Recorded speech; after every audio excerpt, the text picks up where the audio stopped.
আল্লাহর নবী বলছেন, যার নামাজ বেশি, সেজদা বেশি, মান কাসুরা সালাতুহু ফিল লাইল হাসুনা ওয়াজহুহু ফিন নাহার। সুবহানাল্লাহ। নবীজি বলছে, রাতের একাকিত্বে যার নামাজের পরিমাণ বেশি, তাহাজ্জুদের সেজদা, দিনের আলোয় আল্লাহ তার চেহারার উজ্জ্বলতা বাড়িয়ে দেন আরো বেশি, আরো বেশি বাড়িয়ে, আরো বেশি বাড়িয়ে।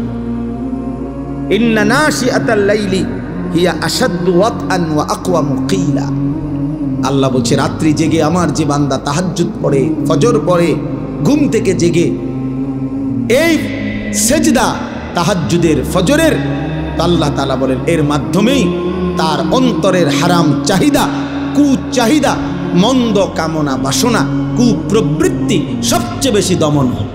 এজন্য প্রিয় যুবক, যদি কেউ একজনও এই বন্ধুর কথা বুঝে থাকো, এই ভাইয়ের কথা যদি মহব্বত করে শুনে থাকো, আমি অনুরোধ করলাম ফজরের নামাজ পড়ো, ইনশাআল্লাহ বরকত হবে।